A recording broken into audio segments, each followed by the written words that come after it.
to do, and I'm sure you get that a lot. Hey guys, welcome back to another episode here on Hacks and Hobbies. And today I get to speak with Matthew Gartland. Matthew, thank you so much for coming on to the podcast. I'm thrilled to be here. Thanks for having me on. And so I've followed you, and I've met you for the first time through the SPI Pro community, and I was like, wow, this guy is really cool.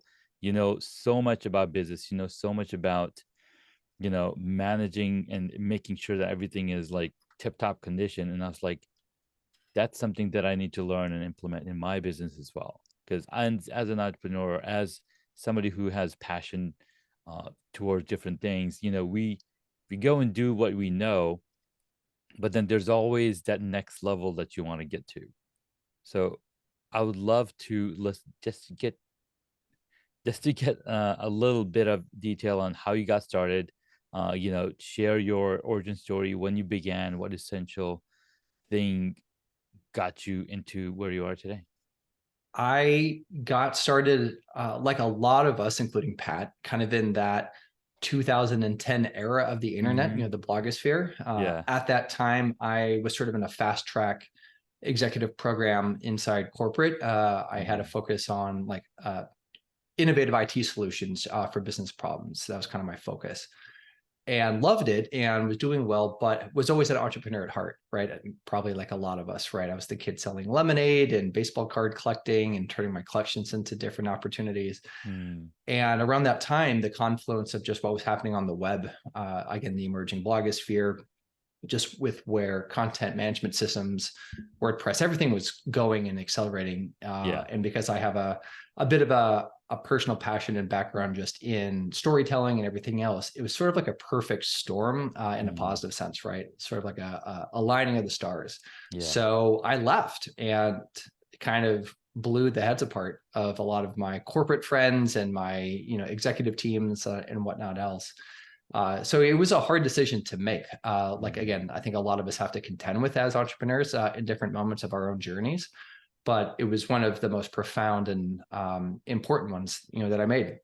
So I left to get into startups, web-based startups. And it quickly led me to meeting folks like Pat.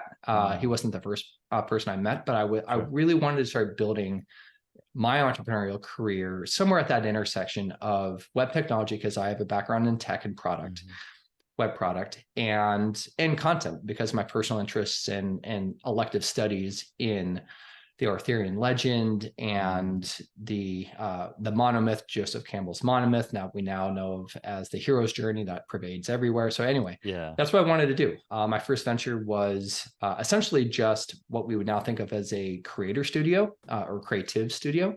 Now that's, or those are sort of the buzzwordy terms. Back then it was just a creative agency, right? And we were working with some really amazing nonfiction authors on their books. That was sort of like our wedge to kind of get in and build, client relationships, was to work on manuscripts and get them ready for publication, either with self-publishing, because that came right on the heels of the blogosphere, was the whole Amazon KDP revolution. So we were really well primed for that. But then we got into just about everything from a content, digital content standpoint, from the strategy. So going from literally nothing to coming up with a concept, then all the way through production. The only thing we didn't do was like YouTube and get into video work, but podcasting, email marketing, guides, back when guides were really big, kind of the Chris Gillibo sort of version of guides. Certainly then premium courses. And when that really kind of blew up in 2015, 2016 was kind of the front end of that side of the market. And I know I'm telling a long story. I'll wrap it up here. I love that because it does lead into then Pat. Pat became he was a client, became a dear friend. We became almost like pseudo business partners. I was helping him. He was asking me for a lot of advice. So then the end of the story is that I kind of pitched Pat on almost like a marriage, right? Like a business marriage. Like, hey, like we can do more together and have a bigger impact if we kind of join forces formally. So my creative team, essentially my company kind of merged in with SPI, the brand and the assets of the brand and everything else that we Gotcha. had obviously played a big role in helping develop over the years, but that Pat Yeah. created from the get-go. And then we, produced a baby, right? Like we made a new company as a Mm. result of that. And, that's where we are today. Man, that's so powerful. I mean, just to like take a peek into what got you motivated and where you are, the blogosphere, that like the internet is coming together. It's so much easier to produce content. That's back in 2010 with WordPress and all the different things. Like it really changed for a lot of us. Like, okay, I can do this on my own without a whole lot of technical knowledge, right? Mhm. Because back before then, like back in the 2000s, you would have to know ISS or IIS and the web technologies and HTML, all of those fun things. But then with this growth of the startup WordPress and what it was able to do for people, I think it enables a lot of us to, you know, go deeper into what we love to do by creating content and whatnot. And Yeah, and then being able to connect that to maybe stack with yeah, the whole notion of audience building. So not just create content exactly. for content's sake, Yeah. but be able to, because of the CMSs and Mm, the innovation with email marketing platforms, also kind of in the same era, which are just a certain type of content management system in my mind, right. right? Like the ability to then develop a devoted, direct sort of audience or listenership, if you're in Mm. podcasting, all that sort of stuff, like was really starting to pop off and collide in a positive way. So yeah, that was it was a golden era of the internet when I think back on it. That's so true. And what's funny is that as you talk about these things and the journey that you took, it's almost mirrors what happened 100 years ago with the book industry, with the libraries, right? Mm-hmm. Because exactly the same thing's happening, but in the physical world. But now it's now shifting over to the online world, and I think we're in this new era of video creation where literally anybody and everybody has the tools that they can go out and create video content and video podcasts, and we've seen that growth just happen in the last 3 years, where millions more new podcasts just emerged out of the need of being able to connect with others. Yeah, there's absolutely a pattern there. You're dead right, at least in my view. Mm-hmm. When you zoom back and look at other just tectonic innovations of industry, you think about the Gutenberg printing press in Mm-hmm. just other like marquee, I mean, obviously the entirety of the Industrial Revolution. Right. Yeah, but then playing it forward into tech, these days it's everything kind of AI oriented and how fast, that is having an impact on our Mm-hmm. ability to generate content in different mediums, including video, including audio. Like it's nuts these days. So there are Yeah. patterns. And some of the pattern that I think is important to maybe quickly kind of highlight, right, is that, anytime there is a thing that has a high barrier to entry, one point in Mm-hmm. time, podcasting had high barriers to entry. It was Yeah. difficult to do, right? Mm. As soon as those barriers start to come down and come down fast, there is a just flood right into the zone Mm-hmm. because those barriers are lower. So Yeah. then the more average person, maybe when it comes to certain tech skills or whatever else, right, that couldn't do it before, now can, and that's amazing. Yeah. But what you also get is a massive proliferation of kind of the gray matter of either books or podcasts or Yeah. now even communities, which is obviously our business. Mm-hmm. Platforms like Circle and others are making it that much easier to build communities, right? So and that's why we're Yeah. seeing just exploding potential and growth in community markets, which is great. But then Yeah. also I at the same agree. time, there has to be a recognition that you're going to not always have every community be of like a certain top caliber, right? But that's true again in every category. It is. And I think it all comes down to who's managing communities, who's running the communities, who's the person leading the other groups, and how motivated the people are. Because there are some communities where you have thousands of people, but very little activity. And then other communities might have just a few hundred people, but then the activity level is so much higher because of that close connection and the journey that people in that community are already in. That's something that I'm still looking to build around my podcast, around my things that I've been working on. So it's good to hear that, this is the next kind of thing. Like people's like, hey, what's the next big thing? Well, the next big thing is that has already happened. The question is, when are you going to step in and utilize it for your own community or for your own brand and whatnot? Yeah. The community management point of emphasis is critical. And you know that from your own work and from being in our community, and then probably, I'd guess, a couple others, because a lot of us, including me, including Pat, we are also members of other communities, and it's great. And the ones that, really do shine.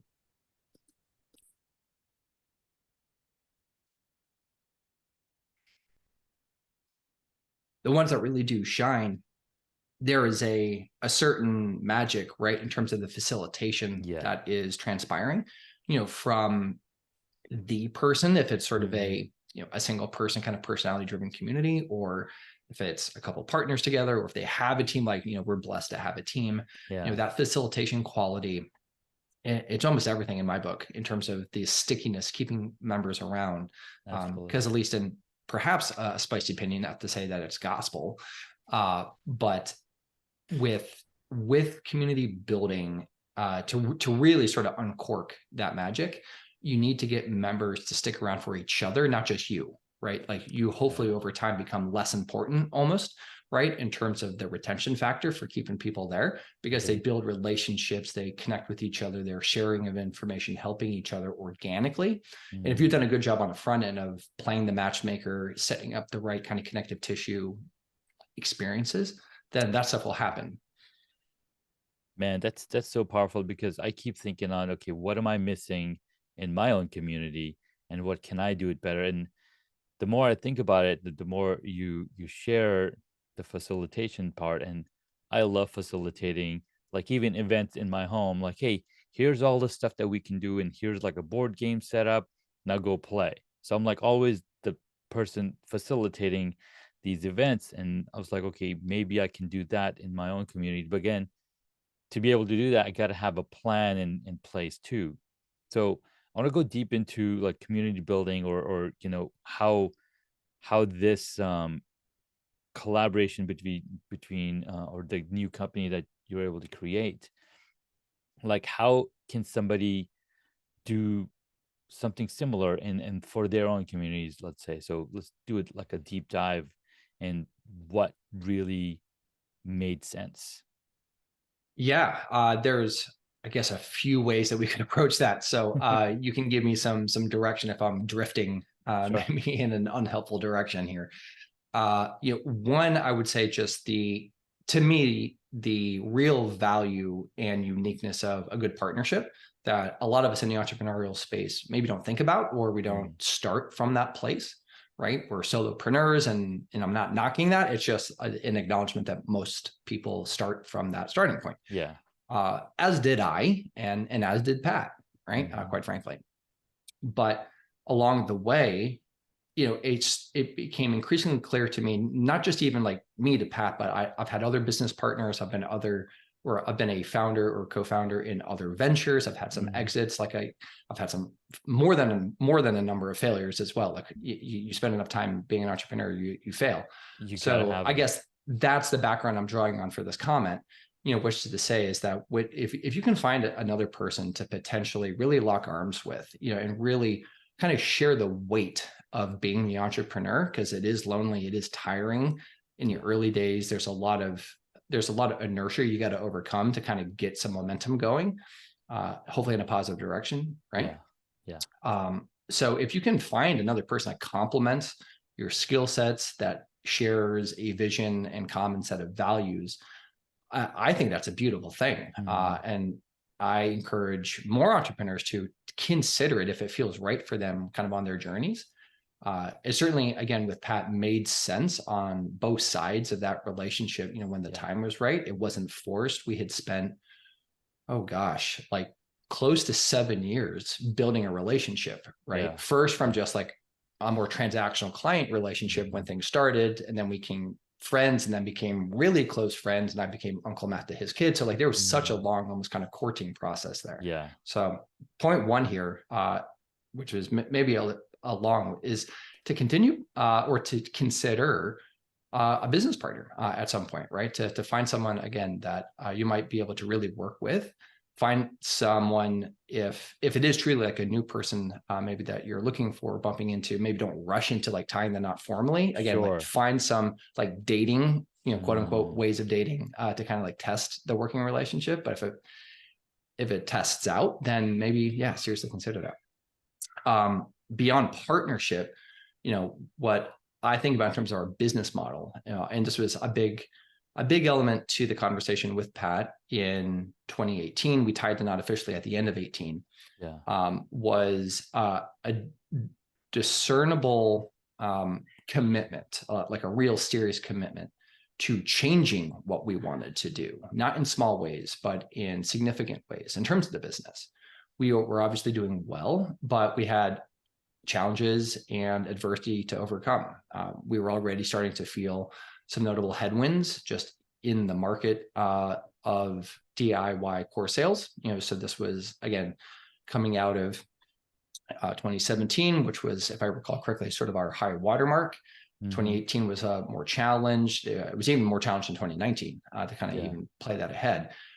But we were already feeling it. So it's like, okay, how can we innovate? How can we stay current, right? Where's the market going? What are new trends to really try to, tap into and stay, as we've always attempted to do, and I think have done well, which is to lead by example and kind of be out front and be able to then turn around and teach that back, right, to our students and now to our community members.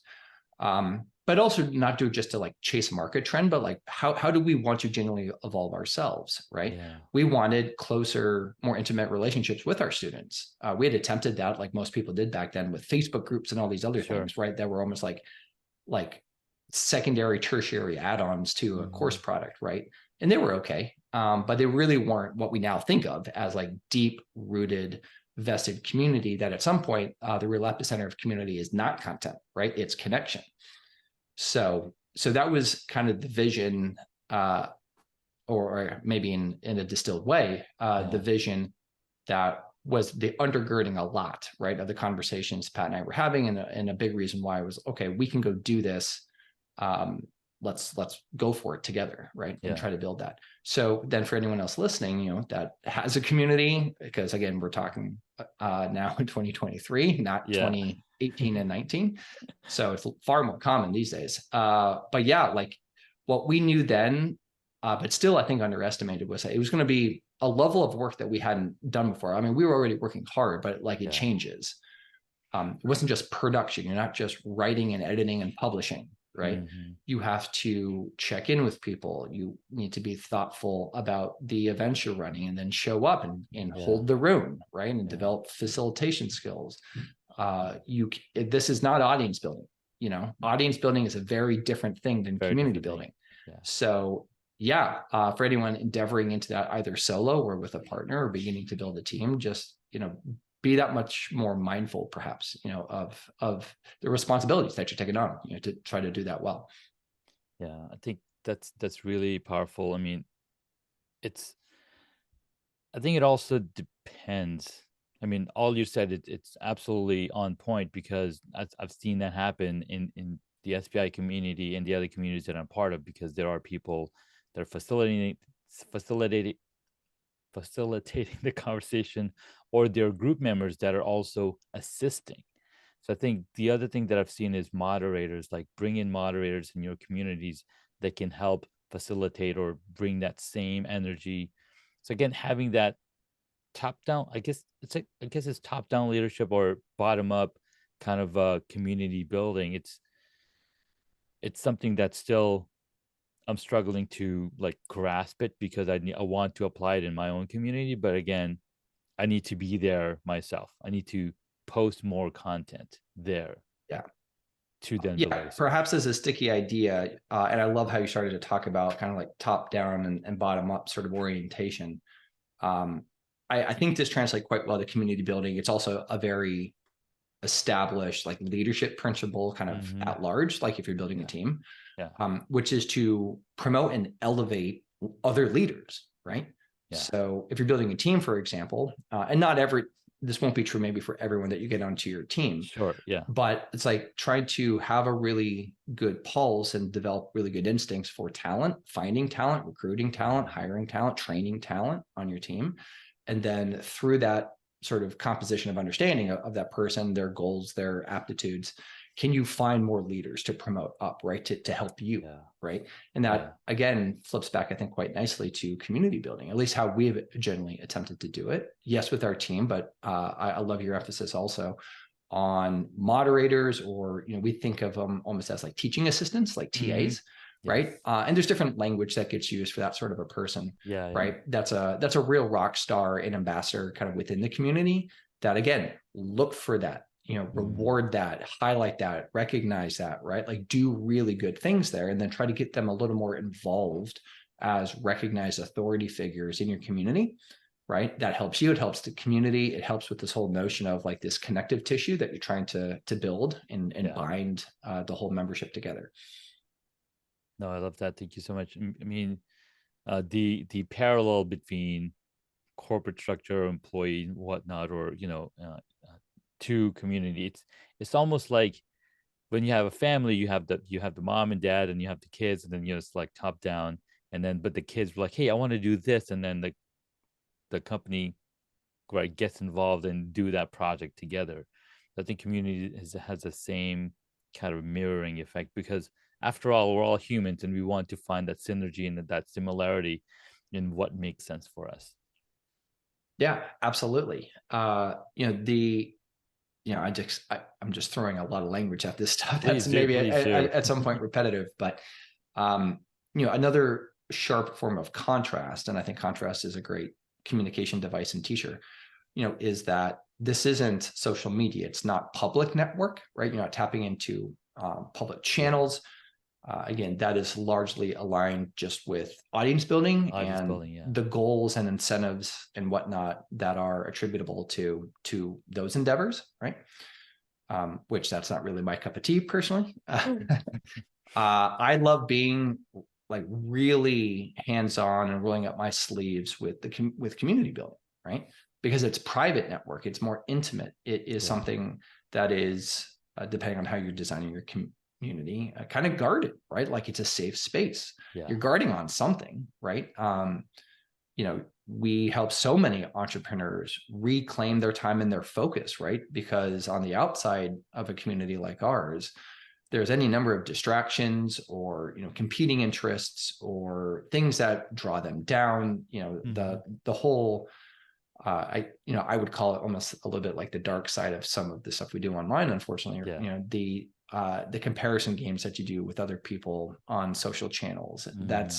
It's built in, unfortunately, to what the big tech platforms do, the social platforms, right? So anyway, it's like we try to genuinely provide a refuge, not just to like relax, but then to reclaim that time and energy and refocus it on what really matters to your business. How can we help you get from here to there, right? With whatever it is, whether it's a revenue goal or trying to build more capacity, into your small business, which might speak to staffing in different ways, including like VAs and outsourced sort of persons. So some perhaps useful additional distinction. I like it. All right. So as you're moving forward, and I'm sure there's new plans coming into way, and I think I like the fact that there's also has to be the complementary like expertise, right? So complementing each other, like if you are bringing a partner, then the complementary like things that I'm not good at, I need to bring somebody who can fill in those gaps of what I'm not good at, and then I'm doing the same thing for them. Oh, absolutely. So yeah, speaking to the business partner, no doubt that that's true, right? It's almost like a life partner in some ways, right? You're trying to, the phrase of like trying to find your better half, right? It's a little bit corny or cheeky, right? But it comes from somewhere, some level of truth, right? So yeah, I think that works. And when at least I think about that, maybe extrapolating it right to just the business at large, just the business, and in most businesses, large or small, the business at large takes on the characteristics of the key persons, right? So the founder or the co-founders, or again, whatever kind of the leadership and ownership structure is, which I realize, largely if you're a solopreneur, those may feel like kind of heady concepts, but Yeah. I promise that they do track.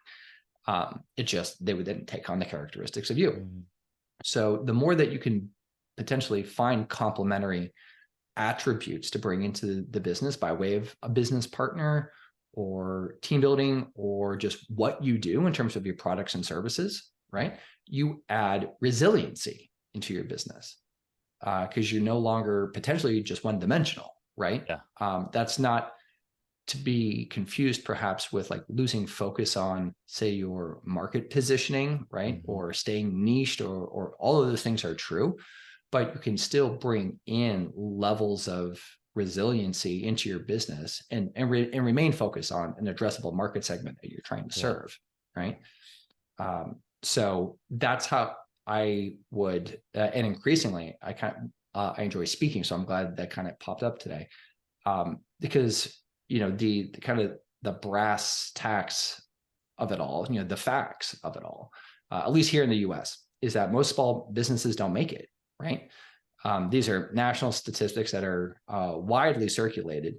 Forbes and Inc. and everyone else reports on them. They come from the U.S. Bureau of Labor Statistics, and almost like clockwork. Every year we still see in the data, that around 50% of small businesses, aren't around at year 5. About 20% of them go away in one form or another, at the end of year 1, and then there's further attrition from year 1 to year 4. Yeah. And when we call ourselves creators and online entrepreneurs, I think sometimes, excuse me, I think sometimes that language is a little bit unhelpful, because maybe we think we're special, right? And we're Mhm. not a small business owner. We're not a part of that data set, Right. but we are. But we definitely are. Yeah. We are. So I think the motivation to try to help entrepreneurs find increased levels of resiliency and build into that deliberately, in their business, is, at least for us, Yeah. a really critical piece of our purpose, right? And intention for existing and what we're trying to do. So that ultimately the lifespan of the people that we have the pleasure of helping, from a Yeah. business context, is Mhm. extended. We're trying to extend the lifespan of as many small businesses as we can. That's really powerful, and you're absolutely right. It's interesting what we're trying to accomplish, like, and having that complementary factor. Sorry, I'm like totally No, you're blanking. fine. No, yeah, what we're trying to accomplish, like, I could easily, June, drift into strategic planning as a big Right. thing that I do really well. Yeah. And I coach a lot of people on, and we do it for our company, and blah, blah, blah, blah, Mhm. blah. I won't go down that rabbit hole too far, I Sure. promise, not today. Um, the one thing I will say is that in what strat planning as a formal business discipline helps with is the maturation of your goals. Like your goal Mm. for next year, or goals plural, especially if you achieve those goals, then should hopefully set you up for not just larger, right, but potentially very different goals than the following Mhm. year, right? Like Mhm. the goals should change Yeah. and They evolve should over time, right? So maybe we're still like a North Star. And this is again where Yeah. strat planning language is helpful, because goals are different than objectives. I promise not to go down the rabbit Mhm. hole, so I'll stop Yeah, there. yeah. But I think the point you're starting to hit on, which is another critical one, is that I think the ultimate, like, why we do this as entrepreneurs, right, is to achieve financial freedom and independence on our own terms, Yes. levels of success on our own term. But here's the unstated part that so many people Mhm. don't say out loud: to achieve those things forever, right? Forever. To achieve those things until, I don't know, the business gets passed on, Mhm. or, really with no end in mind, right? Right. Which is, again, flagrantly different than saying, hey, I just want to make 6 figures this year. The unstated part is, no, I want to make 6 figures the year after that, and the Mhm. year after that, and Yeah. maybe have that level grow, but also maybe not work as hard, Right. maybe be able to build a team, right? So this notion that I think is, again, understated and said out loud, is the longevity factor of what we're Mm. trying to build, right? Yeah. So I think marrying those two things together is critically important. Yes, we want to achieve levels of income and financial independence on our own terms. That's essential. And to do it for as long as we can, the Yeah. longevity side. No, I totally agree that. And besides that financial freedom, I think the one thing that people forget to focus on is also the time freedom, being able to do anything and plan for, like, hey, we want to go on a trip. All right, sweet. We already have systems in place that they can continue to work while I take time off. So systems or business still keeps on going, and having that time freedom to be able to do that.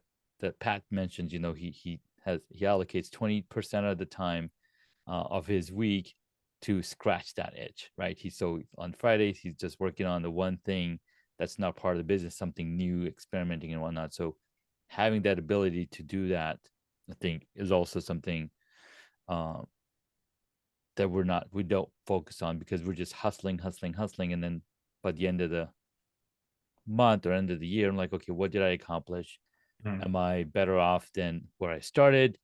Is this making me happy? Where that happiness factor? Completely right. That is very famously the Google principle. I think it's the origin point of like the 20% rule. Mm, And it's great that it's pervaded so much of, I guess you could call it startup culture, right? Which yeah. we as small or solopreneurs and creators, like we kind of fall into, like, we're running little startup companies. We are. Hmm. They're just not tech companies, That's right. sort of thing. These are not tech companies, but Yeah. they're still But yeah, startups. Yeah. yeah. Which, yeah, whether it's 20%, like I think the exact number is less relevant. I mean, heck, if you get 30%, that's probably better, Right. right? If you're able to design into that in terms of your workflow and whatever else, your operations. But yeah, it's more like the intention behind that, right, is trying to, in fact, build capacity, right, to do work or to deliver on whatever it is that your business promises to deliver, whether it's a Yeah. service-based business, you are a production company, or you're a specialist in some form of media, Yeah. or you're not even on the internet in a big way. Like maybe you go to communities like ours to learn and develop, but Hmm. maybe you have a lawn care company. Maybe Yeah. you run a mom and pop, brick and mortar shop in your local community, Yeah. right? Yeah. All of these, I think, important intentions in terms of like how we work and the future of work, which are, really big terms these days, right? Hmm. Especially coming out of the pandemic, Yeah. are useful to engage on and think about how we build capacity, into our little companies, our little small businesses. And even if you're a company of one, even if you are just a solopreneur, how can you still build in new capacities into your business so you can reclaim some of your time? You can find that 20% or whatever it is for you, right, to stay fresh, to Yeah. rejuvenate, to just enjoy life. And maybe in some way also innovate on something, right, that ends up coming back into the business. That's Mhm. helpful. No, absolutely right. Um, having those multiple things, I think, is really, really powerful. And thanks so much, Matt. Let's take a quick break, and when we get back, you'll share 3 hacks that entrepreneurs can implement in their lives, in their business, and get an immediate upgrade. Hey guys, welcome back. We've been talking with Matthew Gartland over at SPI Media. Is he's got some really amazing.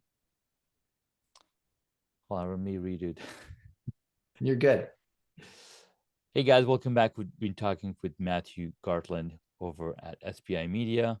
He's a serial entrepreneur. He's been doing some amazing things over at SPI Media, building communities and making sure that there's support available for entrepreneurs like you and me who want to grow to that next space, to the next level. And SPI Pro has been an amazing place for me to hang out with, because I've built some really good friendships over there, and I can't wait to share even more on SPI. But Matthew's got 3 hacks that we can implement in our businesses, in our entrepreneurship right now. So Matthew, take it away. All right. Some of these will kind of reflect back on just kind of naturally the conversation points we hit on in the first segment. Yeah. So for better or for worse, it might be a little bit reinforcing. So number one is to surround yourself with just a couple key people, that are going to potentially have the biggest impact on you and your business in the next 12 months. So just think about where you want to be a year out. And, that could be joining the right sort of professional, community, just because there's so many of those. And I'm not just saying, consider SPI. I'm just saying Sure. like consider any other one, right? That might make sense for you in the next year.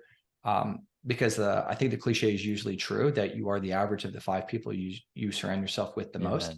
Yes. And often that can change in different points in your life cycle, right? As a Mhm. person as well as a professional. So that's hack number one, is just to kind of like reconsider where you're spending your time, with what people, and potentially find a new place to go, for the next year that's really going to help you challenge your thinking, right? Help you make better decisions, develop maybe some new skills, right? That helps the business in the next year. Yeah. Maybe as a 1B, if I can quickly maybe be Absolutely. creative with the point, just because we talked about partnership and that's so important to me. Maybe in the next year, you think about surrounding yourself with a business partner in some way, or beginning to test the waters, in that capacity. So a bit of a callback to that part of the conversation. Nice. Number 2 would be is to revisit your goals and consider a framework to really dial that in, for the next year also. It's so easy to drift and just add work. So many people, entrepreneurs and well-intended entrepreneurs, to be clear, right? They confuse doing the work with the goal themselves. Like, for example, having a podcast is not a goal, right? It's a great thing to do, oftentimes, but that is a potentially deserved strategy that aims at producing a goal, or delivering on a goal, right? A result, right? And since we're talking here and discussing all of this in November, the new year's coming soon, and sometimes that's arbitrary, sometimes it's not. It's like, what are your goals for the next year? You shouldn't have too many. They should be quantifiable in nature. There's different frameworks out there that you can use to kind of help guide you, and you can find templates online. But I would say as a real hack, is isolate 3, just like 3 goals to keep you oriented and keep you focused, that you could have on a piece of paper on your desk, right? Or have something that's on your desktop, on your computer, that you can look at regularly. So you stay centered on really what matters to you, so that other things come along the way, within the year, even if they sound exciting, they might be, opportunities masquerading, or I should say distractions masquerading, as opportunities. So just get narrow on 3 and define them as quantifiable, and use those as, your kind of signals along the way, right? And then, the third one is just very tactical, but look at your calendar, right? So many things creep into at least my calendar, right? So what is your week-to-week workflow? And your calendar is typically a barometer for that. When we go on podcasts and we try to show up in maybe other people's communities, and we're trying to find time to do our own work, build a next course or serve our clients, whether they be, coaching clients, or whether they'd be, businesses that you're performing a service for. So it's a good time of year also to just look at your calendar and maybe revisit the kind of block and tackling of your time, across the week. I think a week is a really quality, sort of is my foundational unit of time. Like thinking in days or even hours, certainly not hours, is like, it's almost a farce at this point. And then thinking in months is useful too, but like a week is a really solid unit of time. So I'd say what is your ideal week? Maybe script that up, compare that against what your calendar looks like today. And if it doesn't look the same, make some changes. I love that. And I totally love the last one, because that's something that I've been implementing for the past few months, and, really dialing it back, because I had some travels and I was like, okay, how can I make my calendar more for me rather than the people that are booking time on the calendar? So that's an excellent tip for sure. Number 1, getting clear on who you're serving, and what your goals are, and maybe keeping an eye on that. And that's something that I need to work on, because even though I've been running this business on home studio mastery, right, helping people with the setup, I still feel, because I don't have the right goals in place, maybe, or maybe I'm not just doing all the right things that need to be done. So definitely something for me to work on for myself. And then number 2, when you mentioned, it's It's the, damn, I forget. Was that you said? My number two Yes. was actually about the goals. The first one was about the surrounding yourself with the right people, Right, with exactly. communities. Yeah. And oftentimes those two things can really butt up against each other, help each other, right? Where, Yeah.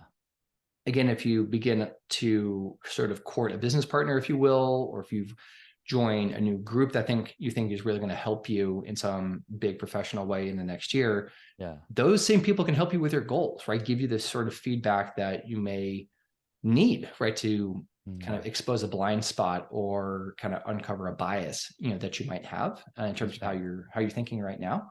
And so long as you are open-minded, and going into those sorts of opportunities with either new relationships or expanding Mm, existing relationships, with everything we talk about around humility and vulnerability, which are yeah. important qualities, then I think you'll be able to listen and actually receive, what you need to help you kind of dial in your goals. Absolutely. And that's something that I've been doing for the past few years too, right? Being part of masterminds, being part of other masterminds, just so that we can connect with the right people, have the right people in our circles, so that we're always growing, and instead of looking at what we're not doing, actually taking action. So thank you so much, Matt, for the 3 hacks. I really appreciate it. It helps me um, to take action and put the right pieces on the chart, and have that strategy in place. Most All right, welcome. sweet. Let's jump into our three, sorry, the rapid fire questions that I like to ask. Number one, now exploring uncharted territories. Name a hobby you've always wanted to dive into, but haven't yet, and why? Uh, Scuba diving, learning to scuba. Just it's tied into my explorer sort of spirit. I love adventure, I love traveling a ton, international travel, and just fascinated with the planet. So yeah, want to learn how to scuba dive. I love that. There's been a reel popping up on my feed all the time, and it says, the world is not on paper and books, it's out there. And then you'll see this huge, beautiful scenery of a snowy mountain, or an ocean and whatnot. It's really cool. Mm-hmm. Next up, rewinding time.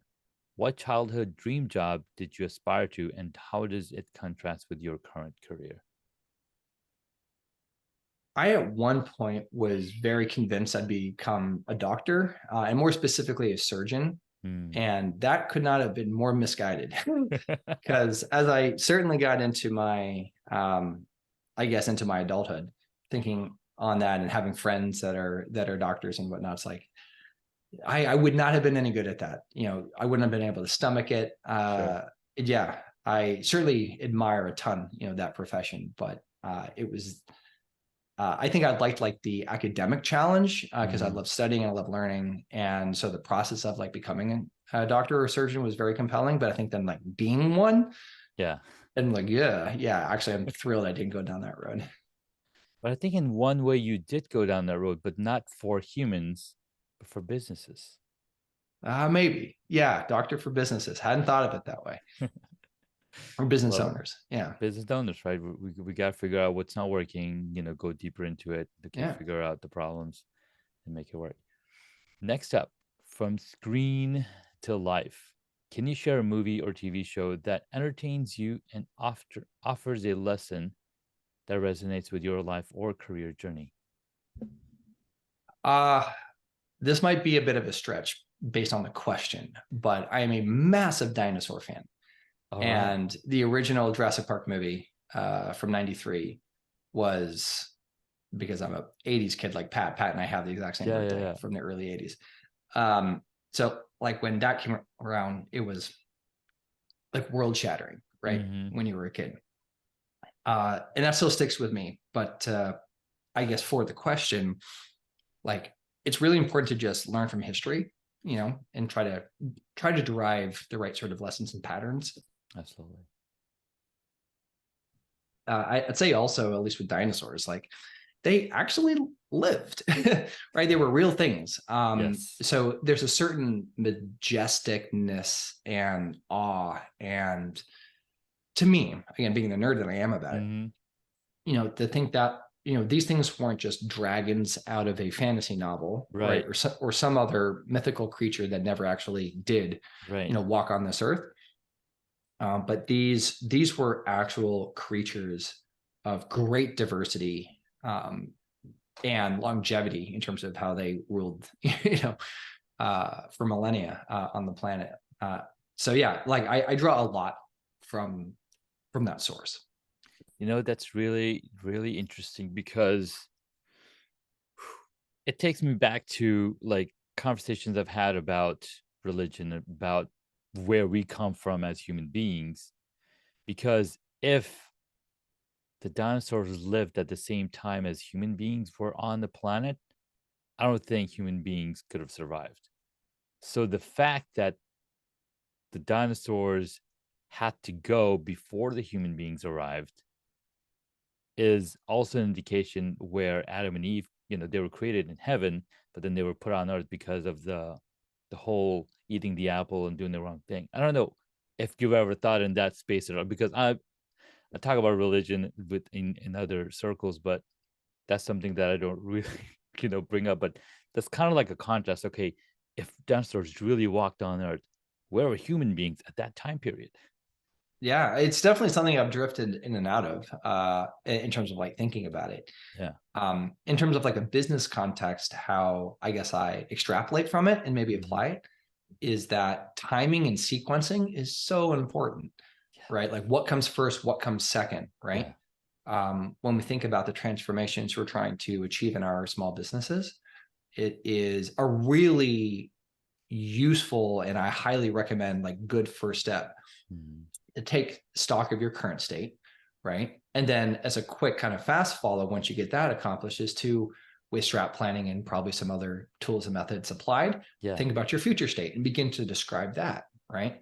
So those things that, you can do that in a few weeks or a month, maybe with coaching or whatever else. So now you have like your starting point and your ending point. But then Yeah. it's like, well, then how do you get from here to there, right? And there's these famous diagrams from famous artists online of like, like the squirrely lines that Right. This is often all happen just between, the A and the B, yeah. uh, point A and point B, to illustrate just how crazy of a journey it often is, especially if you don't have help along the way to kind of Yeah. guide you and keep you focused on all these things. Yeah. And so much of it, again, I would flip back and emphasize is sequencing. Like maybe now is not the time to have the start a podcast, right? Maybe you want that, maybe that makes sense, but maybe that's Yeah. not the next thing that you should do, Right. right? So yeah, Absolutely. sequencing, critical thing to try to work on. I love that. All right, let's scroll back to the question. Imagining yourself on the silver screen, if you could embody a character from any movie, who would it be, and how does this character's journey mirror or contrast with your own? Oh heavens, that's a great question. uh I adore some of the kind of spy thriller movies. So Hmm. I'm talking Jason Bourne, Hmm. for sure.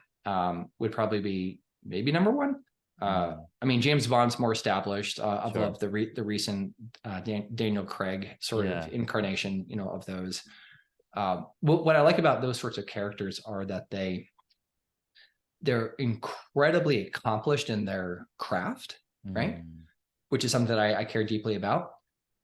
They're very versatile, right? They can survive and fight in that reality on the silver screen, right? Yeah. Yeah. In a lot of different environments, right? And they can still kind of win and come out on top. I think versatility as a business owner is a critical thing to think about, as well. Yeah. And then also maybe a little more for just me personally is they kind of operate in the shadows, right? Like they're supposed to be people that, like, yes, they're in a movie, right? But like the broader world doesn't know that they They exist. don't Like know they who is exist. Yeah. Jason Bourne, right? And at least for myself, like I've always kind of brought on that, I guess that part of whatever identity I have online, which is that a lot of people don't know who I am, and that's perfectly Hmm. fine with me. Yeah. It's, I guess, to a significant degree, something that I've even created. I've been called like the secret weapon for Pat and other people in my career. Cause again, like I'm not the one that's out there trying to Yeah, develop a massive Twitter following or anything else, right? sure. Just not who I am. It's not part of my motivation set. But nonetheless, I still like being sort of the Jason Bourne figure, behind the scenes. So Man, I love that because when I posted on my Facebook, hey, I'm going to be talking to the CEO of SPI Media, people were like, is it going to be Pat? Is it Pat? right. Yeah, No, I get that a yeah. lot still. So yeah. All right, next up, navigating to the world of superheroes. This is the world that I love. Who's your favorite? Who and is there a particular trait they possess that you wish to embody or believe you already do in your professional life? Yeah. There's maybe a small bit of overlap with the whole like super spy sort of, I Mm-hmm. wouldn't call them superheroes, right? Sure. Yeah. So we're talking DC, Marvel, stuff like that, which I also adore. Yeah. Massive Batman fan from like my childhood. Mm-hmm. These days, more adulthood and professionally speaking, I think about Steve Rogers and Captain America, right? That Yeah. character, Yeah. in terms of his origin story, not per se being the one that people thought would become the big leader, super soldier that he obviously became, Yeah. and truly then representing the notion, at least in the MCU, and not just the movies, but the comics and everything that came before it, of the leader, of the person that's going to bring the troops, right, and Yeah. rally them together and keep them focused, and lead by example and kind of lead from the front, right? Yeah. Which I definitely try to do as much as I can. It's hard when you are out front, Yeah. being the It is. entrepreneur, and when you have a team and trying to lead through change, right? So, yeah, I love that character for that reason. Now, one of the scenes that you probably remember was from Avengers when the Chitauri are raining down, and Captain America comes to this police officers and it's like, "Okay, take these people out here, do here." Just like, and he goes, "Who are you?" And he turns around, beats down like three aliens, and then he like stands there, and then he's like, "Okay, do what the man says." That was a pretty cool scene where Yeah, it just shows the authority. Like, hey, this is what I can do. When I'm telling you to do something, it's because I know what's better for all of them. yeah. It's speak softly but carry a big stick sort of idea, right? Which is a Teddy Roosevelt famous quote Mm, that I love. So, I love it. All right, last question. If your career or personal journey was a board game, which one would it be and why? And is oh there a gosh. strategy in the game that you find applicable in real life scenario? Uh, we share a lot of common interests, clearly, because I love board games. So this is just a nerd fest like crazy, which Nice. outstanding. Um, so I've played a lot. Settlers comes to mind just with like different resource allocations. It's a Mm-hmm. strategy game, and entrepreneurship is a strategy game when you boil Yeah. it down. I'm Yeah. pretty firmly like opinionated about that. Uh, Maybe as a more cheeky reference, I would think about like Jumanji, which is like it's a jungle out there. It's It is a crazy. jungle. Yeah. It's hard. So much of it is the luck of the dice roll sort of a thing. Yeah. I mean, I could analogize it to D&D. I've been a dungeon master. Like I don't know, so many things, but maybe we'll just stick with settlers. Settlers of My Catan. first thought. I Yeah. love it. Sweet man. Thank you so much for this time and your wisdom. Where can superpreneurs find you? I spend a lot of my time, if it's not maybe been that clear, but probably has been today. Spend a lot of my time inside the private community, right? I don't do a lot of social stuff. You can find me on LinkedIn. That's if I'm going to be anywhere, like just Google, or not even Google, sorry, whoops. But just go to LinkedIn and like type in Matt Gartland, and you'll find Gotcha. me. But really, I'd say like if you wanted to consider it and connect and hang out, and learn as well, like the SPI community. So just go to smartpassiveincome.com/all access is our kind of main community membership. You Yeah. could give that a check. Perfect. Thank you so much, Matt, for your time. And we'll be sure to include the links to your LinkedIn and other places like SPI Pro Community, All Access Pass. People can get into on the show notes. And until the next episode, thanks so much. Thanks, Junaid.